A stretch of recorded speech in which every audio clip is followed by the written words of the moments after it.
जी hello दोस्तों, नमस्ते नमस्कार। आप सभी को हमारे YouTube चैनल फिल्मी न्यूज़ में बहुत बहुत स्वागत है। दोस्तों आज एक बार फिर से आप सबके बीच में एक नए और धमाकेदार खबर के साथ में उपस्थित हो गया हूं।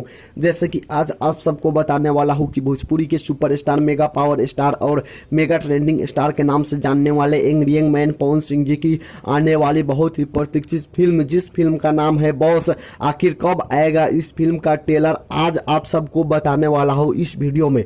तो सबसे पहले आप सबको बता दूं कि इस फिल्म में यानी कि बॉस फिल्म में आप सबको पवन सिंह जी के साथ में एक नई एक्ट्रेस नजर आने वाली है, जिस एक्ट्रेस का नाम है अर्शिया अर्शी, जो कि पहली बार भोजपुरी में डेब्यू कर रही है पवन सिंह जी के साथ में। और एक और एक्ट्रेस है जिस एक्ट्रेस का नाम है चांदनी सिंह जी, भी नजर आने वाली है पवन सिंह जी के साथ में इस फिल्म में। इस फिल्म के विलेन की बात की जाए तो बॉलीवुड के बहुत ही बड़े विलेन महेश मंजरेकर जी इस फिल्म में पवन सिंह जी के साथ लड़ते हुए, भिड़ंत करते हुए नजर आने वाली है। पहली बार भोजपुरी में आ रही है बॉलीवुड के विलेन महेश मंजरेकर जी। वही इस फिल्म के प्रोड्यूसर की बात की जाए तो इस फिल्म के प्रोड्यूसर है प्रेम राय जी, जो कि पवन सिंह जी के साथ में हुकूमत और सैयद सुपरस्टार जैसे ब्लॉकबस्टर फिल्म बना चुके हैं। वहीं इस फिल्म के डायरेक्टर की बात की जाए तो इस फिल्म के डायरेक्टर है अरविंद चौबे जी, जो कि पवन सिंह जी के साथ में सरकार राज और पवन राजा जैसे सुपरहिट फिल्म बना चुके हैं। और आप सबको बता दूं कि इस फिल्म का शूटिंग कंप्लीट हो चुका है, जो कि बनारस के बहुत ही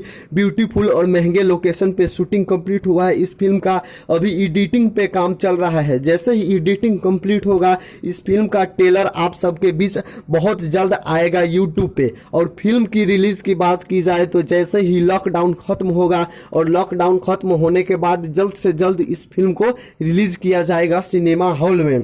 तो दोस्तों यही था आज का अपडेट। अगर आप सबको यह वीडियो पसंद आया है तो वीडियो को लाइक जरूर करें और ऐसे ही भोजपुरी की हर सुपरस्टार की खबर सबसे पहले और नए नए और ताज़ा तरीन खबर पाने के लिए हमारे YouTube चैनल फिल्मी न्यूज़ को सब्सक्राइब जरूर करें और साथ में बेल आइकन को दबाना ना भूलें। धन्यवाद।